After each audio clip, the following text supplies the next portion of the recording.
Evangelho de Jesus Cristo segundo Lucas, capítulo 8, a partir do versículo 4.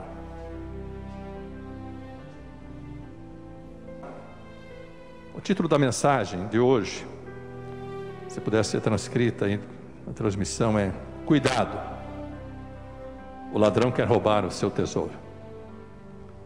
O título da palavra é a parábola do semeador, ou também poderia ser chamada de as ações do inimigo para roubar as sementes. Nos diz a palavra de Deus, Lucas 8:4: E ajuntando-se uma grande multidão, e vindo ter com ele gente de todas as cidades, disse por parábolas: Um semeador saiu a semear a sua semente.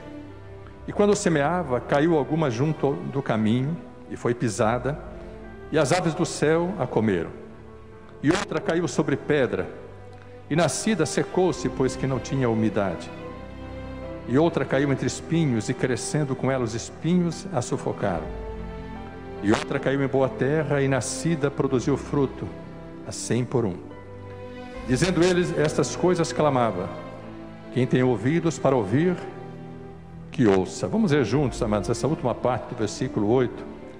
Depois que dizendo Jesus essas coisas, clamava: Quem tem ouvidos para ouvir, que ouça. Os irmãos podem sentar-se, mas mantenha a Bíblia aberta nesse texto, vamos voltar a ele daqui a pouquinho.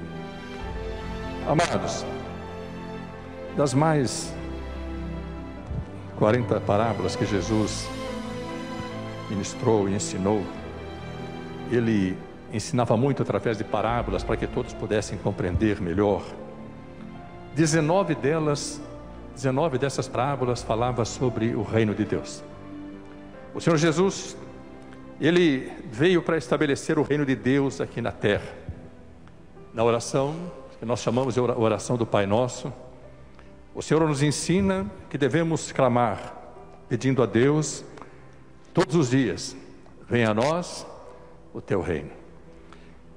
Ensinando por parábolas, ele facilitava a compreensão daqueles que o ouviam.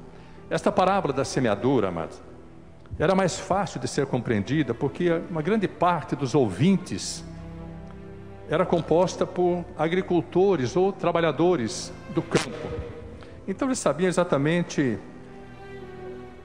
a grande dificuldade que existe entre o ato de semear e o resultado da semeadura, a germinação e a frutificação das sementes. Então o Senhor Jesus traz essa parábola e ele a encerra exatamente onde nós a encerramos, dizendo: Quem tem ouvidos para ouvir, que ouça. Depois os seus discípulos chegaram até ele e pediram para que ele explicasse melhor. Eram os discípulos de Jesus, os 12 que estavam com ele. Ele ministrou essa parábola para uma grande multidão. Depois os discípulos o chamaram do lado e disseram: Senhor, explica para nós melhor isso. É o que nós vamos tentar fazer hoje, amado, para que nós possamos entender por que Jesus lança a mão dessa figura da semeadura. E ele divide aí essa semeadura em 4 estágios, que são situações que nós ainda vivemos hoje, indistintamente. O que Jesus trouxe aqui é hoje tão real para as nossas vidas, porque a ação do inimigo, ela não mudou, continua sendo exatamente a mesma, evidentemente hoje usando de estratégias que no tempo de Jesus não existiam. O inimigo, na sua astúcia, também na sua experiência, na sua sabedoria, não uma sabedoria divina, mas uma sabedoria diabólica, ele tenta roubar aquilo que a palavra de Deus diz que é o nosso maior tesouro. E o nosso maior tesouro é exatamente a palavra de Deus. Quando Jesus traz, amados, na casa de Marta e Maria, uma afirmação sobre a escolha de Maria e a escolha de Marta, ele disse para Marta: Marta, você está preocupada com muitas coisas, você está trabalhando bastante, mas o seu trabalho é infrutífero. eu estou aqui pregando a palavra, falando sobre o Evangelho, sobre as boas novas, sobre o reino de Deus, e você está ocupada com os afazeres da casa, você está ocupada com o seu trabalho, você não tem tempo para ouvir a minha palavra. Sua irmã, ela não está trabalhando neste momento, porque eu estou na sua casa neste momento, a dizer, quando Jesus está presente, Ele precisa estar presente sempre, especialmente nos momentos em que nós devemos ouvir ou meditar a palavra. Não pode existir, não deverá existir jamais qualquer coisa que nós venhamos a considerar ou a reputar como mais importante. Eu sei que não é fácil nós fazermos essas escolhas, tomarmos, amados, essas decisões, mas ele disse para Marta: Marta, sua irmã Maria escolheu a melhor parte, e essa jamais será tirada. Satanás sabe, amados, que esse momento em que nós estamos ouvindo a palavra, esse momento em que nós estamos dando ouvidos à voz do Deus Todo-Poderoso, é o momento mais precioso que existe nas nossas vidas.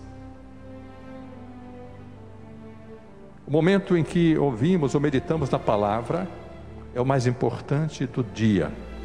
Isso significa que um dia que nós passemos sem ouvir a palavra, sem ouvir um louvor, sem meditar na palavra, é um dia que não tem valor para o reino de Deus. Tanto é assim que o Salmo 1 diz assim: bem-aventurado aquele que não anda segundo o conselho dos ímpios, nem se detém no caminho dos pecadores, nem se assenta na roda dos escarnecedores. Antes tem o seu prazer na lei do Senhor, na palavra do Senhor. E na sua palavra medita de vez em quando dá tempo, quando não tem coisa mais importante para fazer. Não é isso que fala o Salmo 1? Não é? Mas é o que nós fazemos. Mas o Salmo, ele é categórico, diz assim: antes tem o seu prazer na lei do Senhor, e na sua lei medita de dia e de noite. Amados, e quando nós meditamos na palavra de Deus de dia e de noite, o poder de Deus se manifesta através das nossas vidas. Eu não sei se você já experimentou isso. Você vai se enchendo da palavra, a palavra vai penetrando, amados, e ela vem não apenas para que você diga: eu estou conhecendo a palavra. A palavra começa a se manifestar através das nossas vidas, para que as pessoas que estão próximas possam crer no poder da palavra de Deus, possam crer, amados, no maior poder do universo, que é a palavra de Deus. E quando nós estamos cheios da palavra de Deus, Deus, Ele confirma a palavra que é falada com sinais, prodígios e maravilhas. Os demônios são expulsos, os enfermos são curados, os milagres acontecem em todas as áreas das nossas vidas, também das vidas daqueles que estão próximos. Por isso, nós temos que tomar muito cuidado, amados, porque negligenciar o estudo da palavra, negligenciar a meditação da palavra, não estou falando de você ler o versículo do seu celular. Eu sei que às vezes alguns entram automaticamente. O grupo de mulheres, o grupo Elas aqui da igreja, faz um trabalho belíssimo.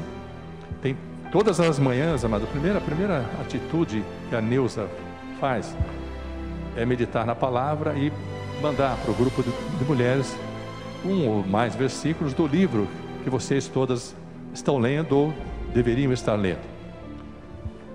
Esse é um propósito que, se cumprido, vai fortalecê-las, assim como se os maridos, os varões, os filhos o fizessem, também seriam fortalecidos.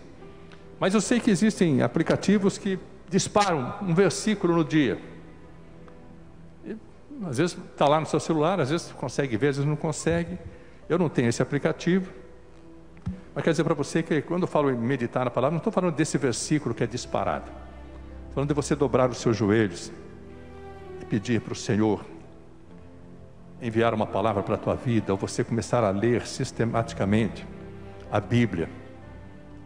Pode começar por Gênesis, ou pode começar pelo Evangelho de João. Os dois livros que você tem que ler primeiro na Bíblia são Gênesis e o Evangelho de João, porque João completa Gênesis. João traz a revelação divina de Jesus Cristo. Mateus, Marcos e Lucas trazem a revelação humana com os poderes da divindade. Mas é João que nos ensina que Jesus Cristo já existia antes de nascer.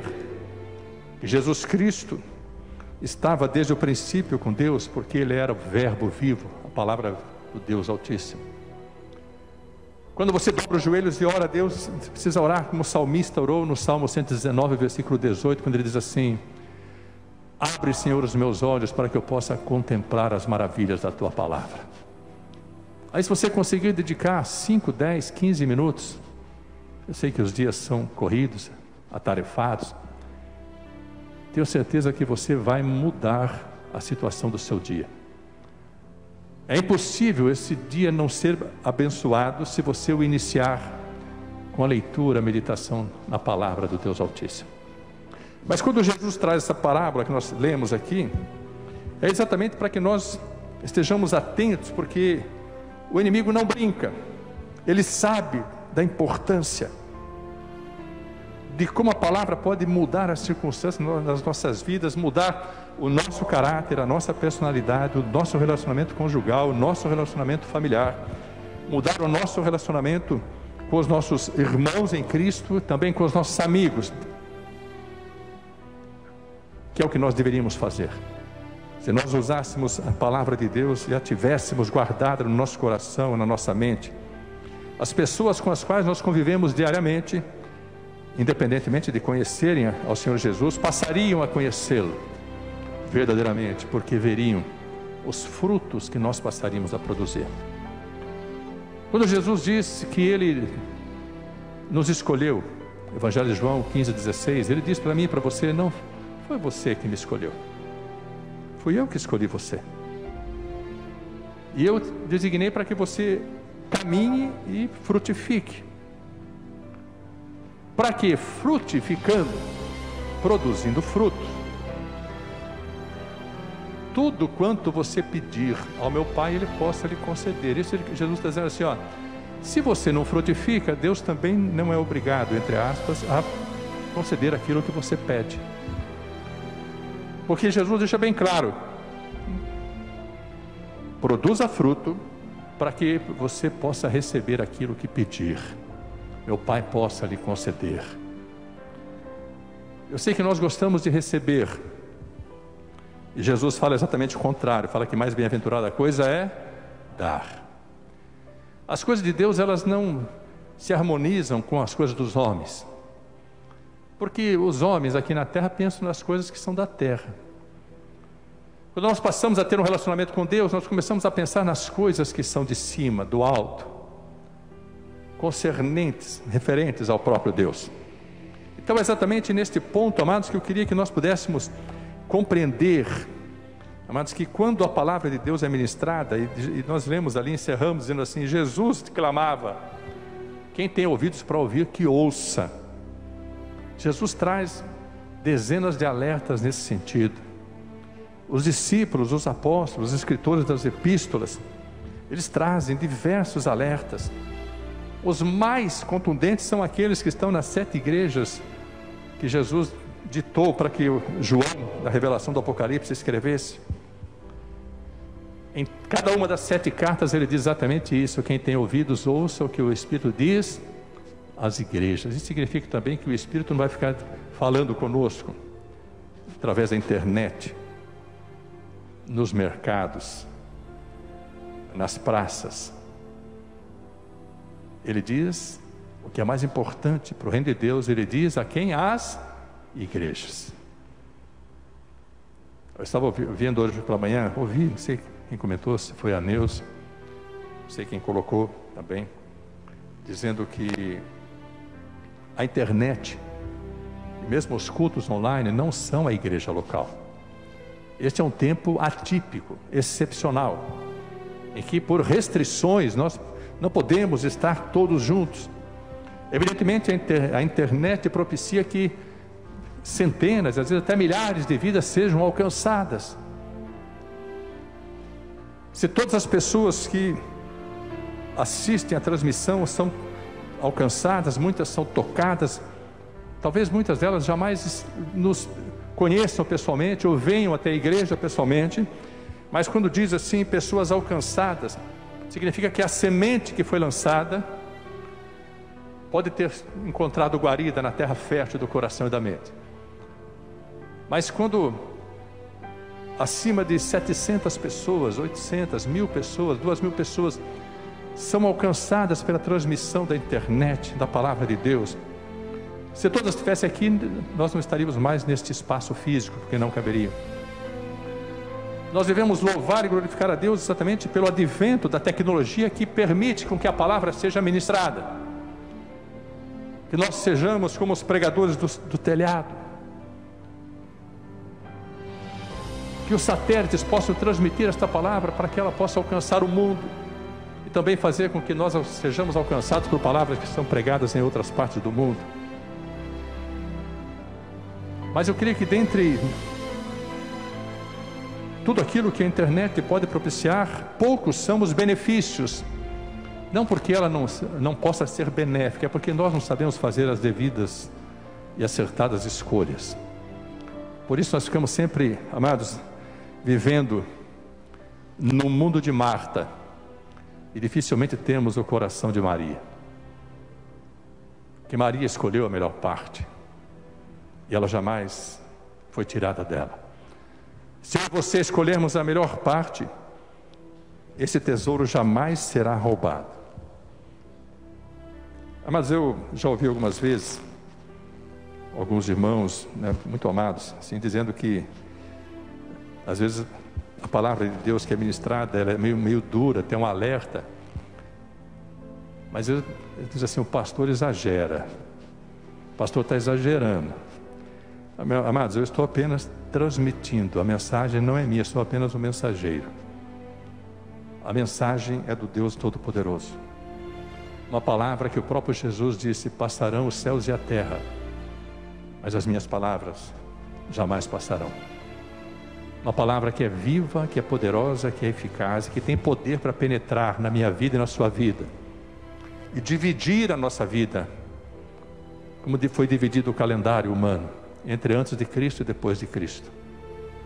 Essa palavra que penetra e divide a alma e o espírito, a nossa natureza humana, carnal, e a nova criatura que foi gerada através do próprio poder da palavra, por meio da fé, e começa a ganhar vida em nós. O novo nascimento, uma nova vida em Cristo. Então, por isso que quando nós meditamos na palavra, eu quero dizer para você, meu amado e minha amada, todos quantos estão acompanhando, quem não crer, não muda o poder da palavra. Que a palavra de Deus, ela é poderosa, independentemente de você crer ou não crer, de eu crer ou não crer.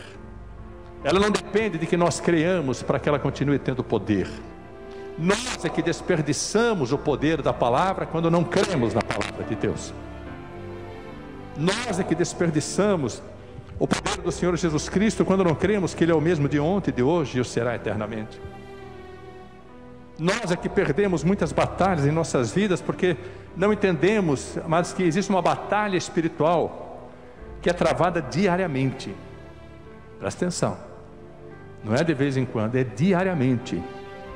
O apóstolo Paulo nos ensina em Gálatas capítulo 5, a partir do versículo 16, que a nossa natureza carnal combate contra a nossa natureza espiritual, e lá diz contra o próprio Espírito Santo. Nós dizemos, afirmamos muitas vezes que a carne é fraca, mas eu queria que você entendesse, vamos em Gálatas capítulo 5, versículo 16, só para você entender que o inimigo faz com que nós pronunciemos, a carne é fraca, mas quem é fraco não contende, não combate contra o Espírito Santo de Deus. Gálatas 5,16 diz assim: digo porém, andai em espírito, espírito com E maiúsculo, Espírito Santo, e não cumprireis a concupiscência da carne, as cobiças, os desejos da carne, porque a carne cobiça contra o espírito, e o espírito contra a carne, e estes opõem-se um ao outro para que não façais o que quereis. Irmãos, há uma guerra, uma batalha travada entre a nossa natureza humana, carnal, e o próprio Espírito Santo de Deus. E aí nós vamos dizendo assim, mas a carne é fraca. Não. Se a carne fosse fraca, ela se submeteria ao poder de Deus. O próprio Deus diz que o seu poder se aperfeiçoa na fraqueza. Então, mas é preciso compreender que quando a palavra de Deus está sendo ministrada, não pode existir, não deve existir, ou se já existiu, tem que parar de existir qualquer coisa mais importante na minha vida e na sua vida. Nada pode substituir o poder, a eficácia da palavra de Deus nas nossas vidas. Satanás sabe disso. Muitos crentes não sabem disso. Satanás sabe. Satanás conhece cada versículo da Bíblia, conhece tudo sobre a palavra, e muito antes dele se rebelar contra Deus, ele ministrava a palavra de Deus no céu. Ele é o que carregava a luz, que é a figura da palavra. Porque hoje ele anda em trevas e age nas trevas, porque a luz lhe foi tirada. Porque ele, como pai da mentira, a mentira nasceu o dia em que ele disse que aquela palavra que ele ministrava já não era mais de Deus, era dele. Ele quis se elevar acima do próprio Deus, assentar-se no trono de Deus. Ele tinha a palavra, ministrava a palavra. Por isso o cuidado que nós temos que ter diariamente também, para que jamais venhamos a nos ensoberbecer, jamais permitamos que a vaidade tome conta das nossas vidas. Mas Deus, num estalo de dedos, tirou dele a palavra e ele perdeu a luz. Por isso ele jaz em trevas. Por isso a rebelião. Mas dos milhares e milhares de anjos existentes nos céus, 1/3 acreditou em Satanás, se rebelou juntamente com ele. E Satanás, Lúcifer, mais 1/3 dos anjos foram lançados fora dos céus. E hoje eles trabalham aqui na terra para tentar impedir que um dia nós vivamos a plenitude daquilo que ele mesmo já viveu, e que esse 1/3 dos anjos já viveram lá nos céus. Por isso ele não se cansa de trabalhar, porque ele sabe como me distrair, como distrair você. Ele sabe como ocupar o meu tempo e o seu tempo. E ele age de 3 formas, e Jesus traz isso muito claro na palavra. Ele age de 3 formas que nos envolvem, e nós não percebemos que nós estamos ouvindo a palavra, mas ela não está fazendo efeito em nossas vidas. Voltemos à palavra. Lucas capítulo 8. Eu só quero trazer mais uma ilustração. Quando o apóstolo Paulo foi levado prisioneiro para a Itália, para Roma, de Jerusalém para Roma, isso está em Atos 27. Paulo recebeu uma revelação de que a navegação seria muito difícil, que eles iam sofrer um grande dano no navio e que possivelmente iriam naufragar. Como servo de Deus, ainda que prisioneiro, ele foi falar com os guardas. Ele disse assim: avisem o capitão do navio que é bom nós não navegarmos, que esse navio vai naufragar. Aí tem um versículo que diz assim: mas o capitão do navio acreditava mais no centurião, mais nas fake news, mais nas redes sociais da época, do que naquilo que Paulo falava. Atos capítulo 27, depois você medita na sua casa nesse texto. Estou falando do apóstolo Paulo, depois de ter feito grandes sinais e maravilhas. É como se ele chegasse hoje e dissesse para nós assim: olha, Deus está dizendo para vocês não fazerem isso. E nós falamos: não, mas nós ouvimos aí a meteorologia, os telejornais, né? Nós ouvimos os influenciadores, e não importa o que Deus disse, quem está dizendo é você, não é Deus. Só que Paulo era o mensageiro da palavra de Deus. Nós sabemos o que aconteceu, porque esse navio, que ele falou assim, vamos esperar passar a tempestade, porque vai vir uma grande tempestade, a tempestade ainda não tinha vindo. Mas Paulo disse assim, se nós nos precavermos, nós não sofreremos as consequências da tempestade. Sabe por que muitas vezes nós passamos por grandes tempestades em nossas vidas? E nós não damos valor àquilo que Deus disse. Nós não ouvimos quando Deus está falando. Nós nos preocupamos com tantas coisas, mas não nos preocupamos exatamente com aquilo que a palavra de Deus disse. Eu passei recentemente um vídeo que recebi de um grupo de pastores do ministério, em que um repórter investigativo, ele fala sobre um documentário da Netflix chamado O Dilema das Redes Sociais. Mas eu dificilmente paro para assistir vídeos, né? Se a gente for parar para assistir tudo que vem nos grupos do WhatsApp e outros grupos, você não faz mais nada. Só vai ouvir isso o dia todo.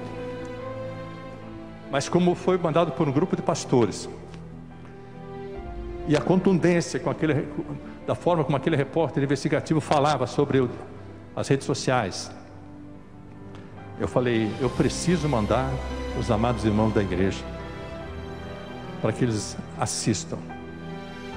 Eu não sei quantos já assistiram. Eu assisti e eu fiquei estarrecido. Mas eu não tenho uma frequência, eu particularmente não tenho uma frequência nas redes sociais. Quem tem o meu Facebook acha que o meu perfil é falso porque eu não respondo, não ponho mensagem, porque eu não me habituei, não faz parte da minha geração isso aí, embora eu valorize a oportunidade de ministrar através da internet. Mas eu não consigo parar, por exemplo, 40, 50 minutos, ou seja, o tempo que for, para aquecer ali os relacionamentos, né, em termos de diálogos, de dar resposta e tal. Mas eu fiquei estarrecido. Se você ainda não assistiu, assista, porque você vai se sentir, quem faz muito uso das redes sociais, vai se sentir um mero fantoche nas mãos daqueles que controlam Facebook, Instagram, Twitter e tantas outras coisas que tem, não sei todos. Se você não assistiu, assista, e se possível assista hoje, porque se você deixar durante a semana, você não vai assistir. Vai assistir. Se puder, chegue na sua casa e assista. É estarrecedor. Nós somos vigiados, segundo diz a palavra, Hebreus capítulo 12, versículo 1, fala assim, nós somos vigiados por uma grande nuvem de testemunhas invisível. Deus já estava revelando, através do escritor do livro de Hebreus, que as nuvens, nós sabemos o que significam as nuvens hoje, iriam nos vigiar. Nós podemos ser dirigidos, amados, pela palavra de Deus para o bem, ou podemos ser dirigidos por aqueles que monitoram e manipulam e coordenam as redes sociais. Nós podemos não crer naquilo que Jesus falou, mas crer naquilo que os influenciadores falam. E eu sei que existe hoje uma geração que não crê na palavra, que não conhece a palavra, não medita na palavra, mas que ouve tudo que é dito na internet e que segue os influenciadores. E alguns, como já chegou isso, nesse caso, nós tivemos aí casos de muitos suicídios de crianças, adolescentes e jovens e até adultos, porque os influenciadores disseram assim, pode se lançar do prédio, que você vai voar, você não vai morrer. O bullying é transmitido pela internet de tal forma que a autoestima, as pessoas deixam de existir, elas se sentem rejeitadas e cometem suicídio. A influência é tão grande, amados, que nós que não conhecemos muito, os que não conhecem muito, estão num perigo muito maior, porque nós podemos não conhecer, mas as gerações atuais conhecem. E se nós não conhecemos, nós estamos assim, amados, alienados da realidade virtual. que está fazendo a cabeça de crianças, de jovens, adolescentes, casais, adultos e até os mais idosos. É a maior estratégia satânica em atuação. E nesta parábola, quando eu buscava de Deus uma palavra para falar sobre a importância da palavra, o Espírito Santo me trouxe exatamente a parábola do semeador. E agora, quando Jesus estiver explicando, eu sei que eu e você vamos compreender exatamente como que o inimigo age. Ele é muito esperto, é sutil e age todos os dias. Vamos à palavra. Lucas capítulo 8, versículo 9, diz assim: E os seus discípulos o interrogaram, dizendo: Que parábola é esta? Eles também não entenderam. E ele disse: A vós vos é dado conhecer os mistérios do reino de Deus, mas aos outros por parábolas, para que vendo não vejam e ouvindo não entendam. Amados, tem coisas que Deus nos dá, que se o nosso coração busca com sinceridade a compreensão, Deus vai nos revelar. É isso que eu queria que você compreendesse. A palavra de Deus é difícil de ser compreendida, mas se o seu coração buscar com integridade e com sinceridade, Deus vai revelar. Continuando, Lucas capítulo 8, versículo 11 diz assim: Esta é, pois, a parábola. A semente é a palavra de Deus. Então, quem semeia a palavra, o semeador é o ministro da palavra, é o evangelista, é o levita quando ministra uma palavra, no momento do louvor, não pregar. Todo louvor, ele deve nascer de um texto da palavra. Se um louvor não falar da palavra de Deus, ele não é um louvor que glorifique a Deus. O louvor, ele precisa ser gerado pela palavra.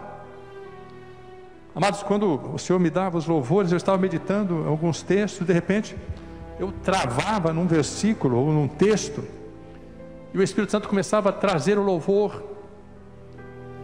O louvor grandioso, glorioso, é aquele que se transforma na palavra cantada. É por isso que nós temos que ter cuidado, inclusive, com o que nós louvamos, porque existem tantos louvores, chamados louvores, mas que são, na verdade, músicas comerciais, veiculadas através das igrejas, que não glorificam a Deus, às vezes glorificam o homem. Não o homem temente e reverente, mas o homem que quer se engrandecer. Então nós precisamos estar atentos a isso, amados. E essa semente semeada é a palavra, e quem semeia somos nós. Eu e você temos a responsabilidade de semear essa semente. Você pode dizer assim: mas eu não sou um pregador, eu não sou pastor, não sou ungido, não tenho nenhum cargo na igreja. Não tem problema nenhum. Você tem família, você tem o seu trabalho, você tem a sua escola. Amados, se os que frequentam escola, cursinhos, faculdade, começassem a falar de Jesus Cristo, esta nação seria transformada. Porque quando você fala de um igual para outro, as pessoas que são amigas, elas começam a prestar atenção naquilo que você está falando.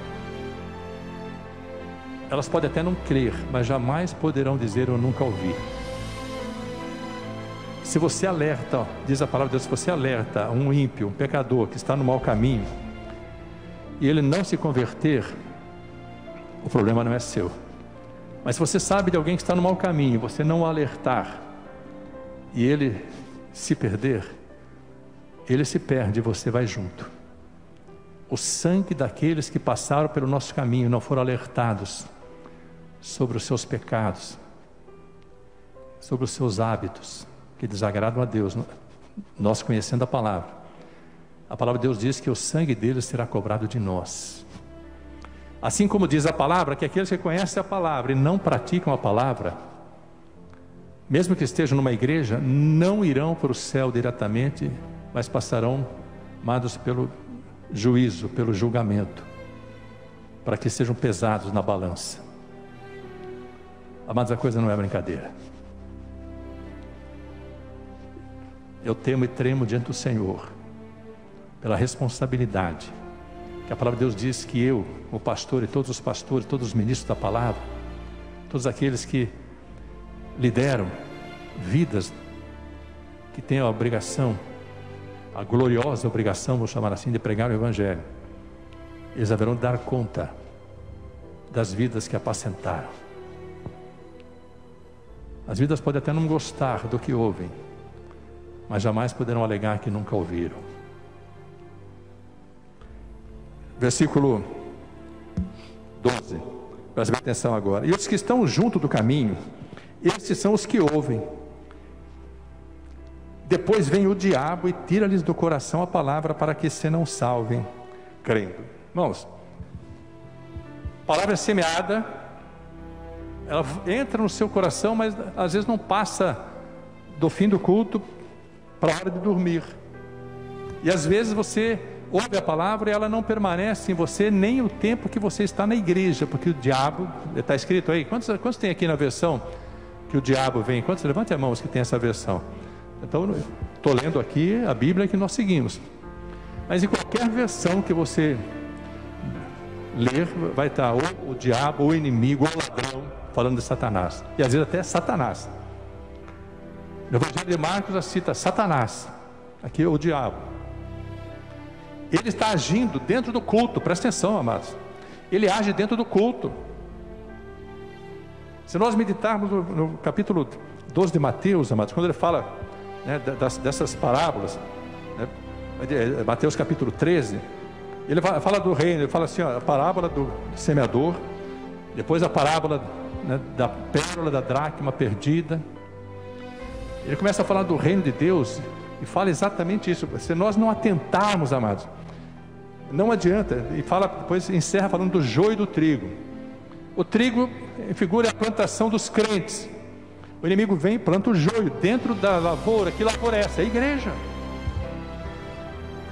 Então o grande trabalho de Satanás, amados, é nos tirar da presença de Deus exatamente no momento em que nós deveríamos estar imersos, submersos, mergulhados plenamente diante do Deus Altíssimo. Eu, quando comecei a frequentar a igreja, quase 26 anos atrás, eu achava que era impossível o inimigo agir dentro da igreja. Hoje eu vou dizer para os amados, é impossível o inimigo não agir dentro da igreja. Só que pelo poder de Jesus Cristo,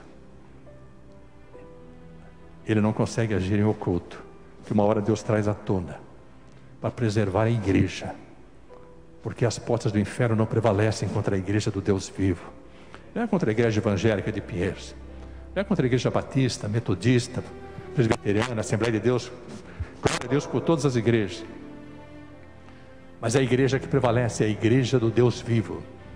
Pode ter a denominação que for, mas a igreja é uma só.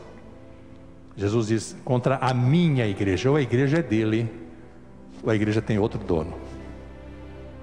Ou a igreja de Jesus Cristo, ou ela tem outro dono. Se ela tiver outro dono, essa igreja não tem poder. O inimigo, ele adentra, mas pelo poder de Deus, ele se manifesta e é expulso. Ele não é expulso da igreja em si, da vida que está na igreja. Porque se eu e você estivermos revestidos da armadura de Deus, ele não pode impedir que Deus opere em nossas vidas. A nossa luta não é contra a carne e o sangue. Então, mas quando a palavra de Deus é pregada, os elementos distraidores, hoje, celular, preocupação com os amigos, com aqueles que estão fora, o que eu vou fazer depois que sair do culto? Vai dar meia-noite, mas o culto não acaba. Tem tanta coisa para fazer, mas o culto não acaba. Tem culto de oração, mas eu não gosto de oração, não suporto, não consigo ficar lá orando, nem ver os outros orar. Você não faz parte da igreja. A palavra de Deus é ministrada, por isso Jesus fala assim, quem tem ouvidos, ouça. A palavra está sendo ministrada. Mas esse ouvir, que ele quer dizer o seguinte, ouça e guarde, não permita que o diabo venha e tire a palavra do seu coração. Ele não quer que a palavra saia do seu coração e atinja a sua mente, porque o dia que ela atingir a sua mente, você não dá mais margens para ele. Mas as nossas mentes são dominadas por tantas coisas hoje, menos a palavra. Quantas coisas penetram nossa mente para mudar mas as nossas vidas, nossa personalidade. influenciar nossas decisões, nossas escolhas. E Jesus falou isso milênios e milênios atrás, dizendo: preste atenção, tome cuidado. Todos conhecem essa parábola, mas quantos atentam para ela? Quantos permanecem firmados nela? A palavra é pregada, mas o diabo vem e tira do coração a palavra para que não cresçam, para que não se salvem, para que creiam, para que se libertem. A única forma de nós termos a libertação é conhecendo a palavra, porque conhecereis a verdade vos libertará. Versículo 13: e os que estão sobre pedra, estes são os que, ouvindo a palavra, a recebem com alegria, mas como não tem raiz, apenas creem por algum tempo, e no tempo o que está escrito aqui? No tempo da tentação se desviam. A palavra veio, recebe, nossa, que benção ouvir a palavra, glória a Deus pela palavra, pelos louvores, pelo culto. Quanto tempo a palavra vai permanecer na sua vida? E quando vem a tentação, quando vem as astutas ciladas do inimigo, você vai resistir? Se você não tiver a palavra, você não tem força para vencer as investidas do inimigo, do diabo. Não tem. A palavra é o próprio Senhor Jesus Cristo, ou ela está em nós, ou nós não estamos nela. Vamos dizer, a palavra de Deus é muito clara. No tempo da tentação se desviam. Por quê? Porque não estão firmados, não tem raiz. Jesus diz assim: aqueles que ouvem a minha palavra e praticam, constrói a sua casa sobre a rocha. Mas os que ouvem e não praticam, onde estão esses? Na rua? Quem está no shopping nesse momento não está ouvindo a palavra. Quem não medita na palavra não ouve a palavra. Quem não frequenta uma igreja dificilmente ouve a palavra. Mesmo os que estão ouvindo pela internet, se não praticarem, serão apenas ouvintes e depois se tornam ouvintes esquecidos.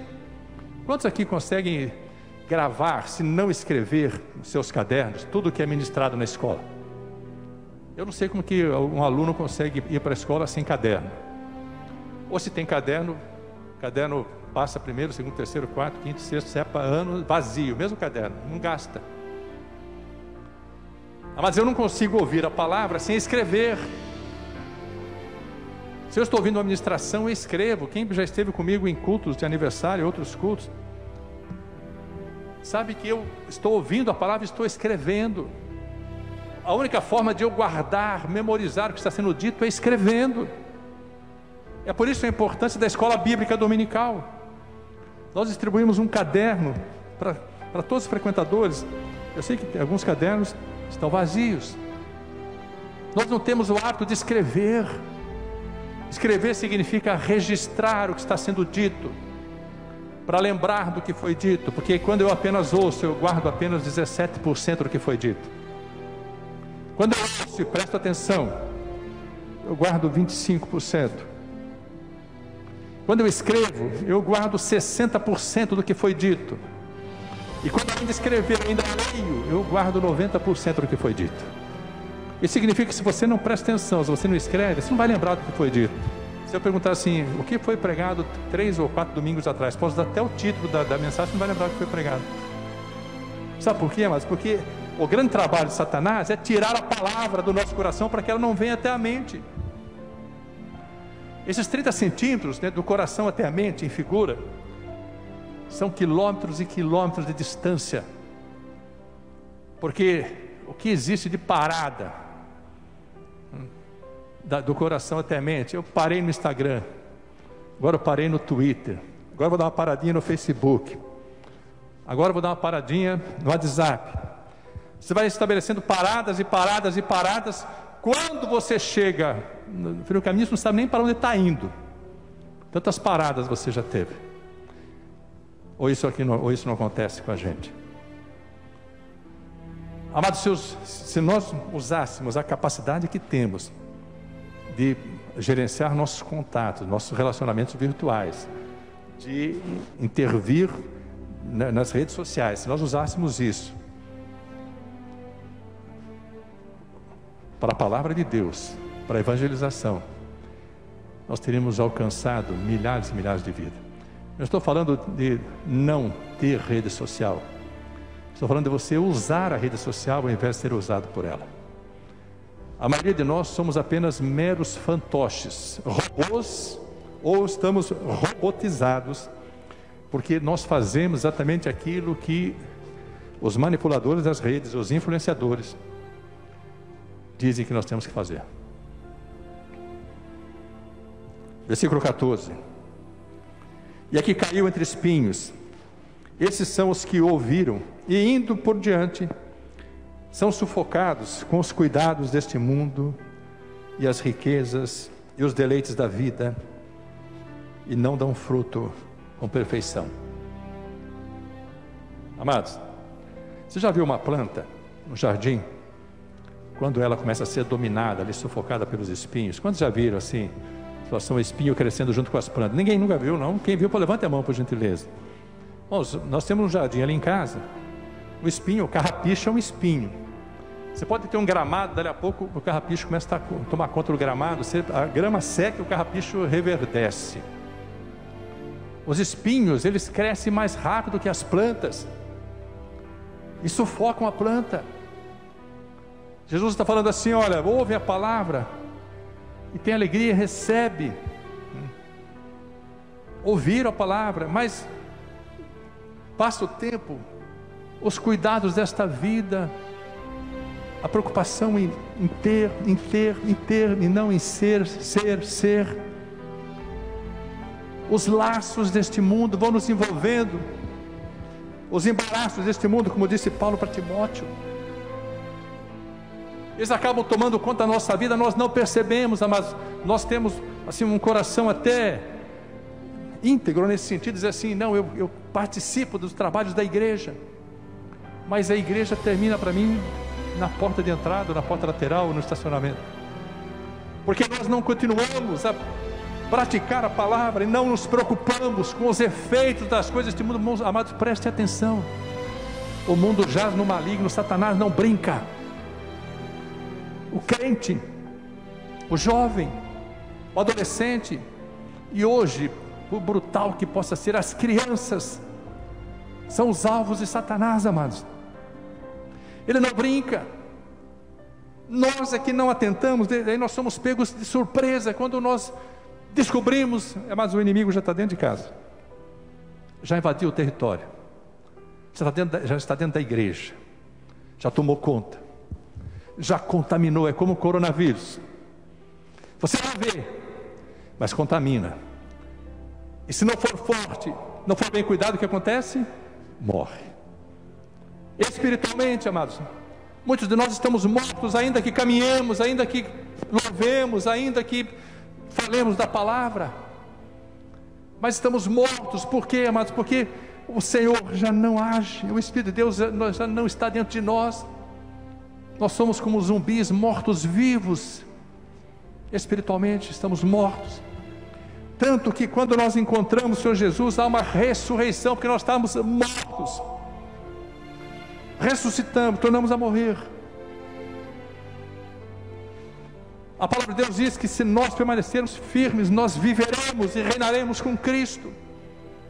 Nós temos que crucificar, amados, aquilo que nos envolve de tal forma que nós, evidentemente, nós temos que trabalhar, temos que gerar receitas, fazer negócios, na sua profissão, no ramo que você escolheu, no dom que Deus te deu. Que nós não podemos esquecer é que essas coisas, amados, são partes de uma trajetória. E completando o que diz o Salmo 1: aquele que tem prazer na palavra de Deus e nela medita de dia e de noite, será como árvore plantada junto aos ribeiros de águas, a qual dá o seu fruto na estação própria, cujas folhas não caem, e tudo quanto fizer em Deus prosperará. Mas, irmãos, quer receita melhor do que essa? Por que nós não entendemos isso? Porque nós combatemos contra Deus, nós ficamos no combate.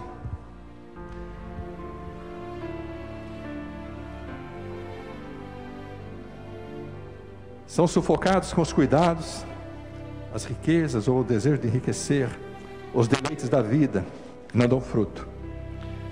15. E aqui caiu em boa terra. Esses são os que, ouvindo a palavra, a conservam num coração honesto e bom, e dão fruto com perseverança. Esses são os cidadãos do reino. E a semente que frutifica 30, 60 e 100 por um. Meu amado e minha amada, nós possamos estar atentos. Eu queria hoje fazer um apelo. Queria orar por todos aqueles que sentem que de uma ou de outra forma o inimigo tem sido vencedor nessa batalha, que tem roubado a palavra do coração, não tem permitido que ela penetre a mente, tem roubado o nosso tempo de meditação da palavra. Não estou falando de meditar 2, 3 horas, estou falando de 15 minutos, amado. Se começar com 15 minutos, daqui a 6 meses você vai estar com 20 minutos, meia hora. Daqui a 2, 3 anos você vai estar meditando 1 hora por dia. Quando você conseguir dedicar para a palavra de Deus o dízimo do seu dia, você será invencível. Invencível. Se você dedicar 1 hora das 12 horas que você tem do dia claro, pode ser à noite, mas tem 12 horas que você trabalha normalmente. Tem gente que levanta às 6 da manhã para trabalhar e volta muito tarde, 6 horas, 7 horas da noite, trabalha para valer, glória a Deus por isso. E aí chega cansado, aí não consegue meditar, porque está cansado, tem as coisas da casa para cuidar, família. Então qual é o segredo? Acorda mais cedo, medita antes, sai para o trabalho. Como você deve orar o Pai Nosso. Se você orar o Pai Nosso na hora de dormir, o pão do dia já foi, ou você recebeu ou não. O pão nosso de cada dia, não é o pão nosso de cada noite. É uma oração que você pede para Deus te dar a provisão, o sustento para aquele dia. Então tem que ser feito que horas a oração do Pai Nosso? Pela manhã, quando você acordar. É uma oração com a qual você tem que encerrar, se você ora, encerrar a sua oração com essa. Que ali você libera perdão, você pede perdão, libera perdão, glorifica a Deus e se humilha, humildemente dizendo: Senhor, o pão nosso de cada dia me dai hoje. E Ele pode te dar o pão físico, mas também o pão espiritual. Quero orar pela vida daqueles que têm um coração sincero, mas não têm encontrado forças para guardar a palavra, para receber esse poder. Quero orar pela sua vida, se você desejar. Mas se você diz assim: não, eu não tenho problema, eu guardo a palavra, eu pratico a palavra, o problema é que os meus familiares não fazem isso. Você está com um problema grande, precisa orar por isso. Se você disser assim: só eu que faço isso, você tem que orar para que Deus te dê influência positiva sobre aqueles que não fazem. Estou falando de família. Seja qual for o motivo, não interessa para ninguém qual é o motivo. Eu quero orar para que você possa compreender que existem poderes já dados por Deus, mais do que os suficientes para sermos mais do que vencedores em todas as circunstâncias.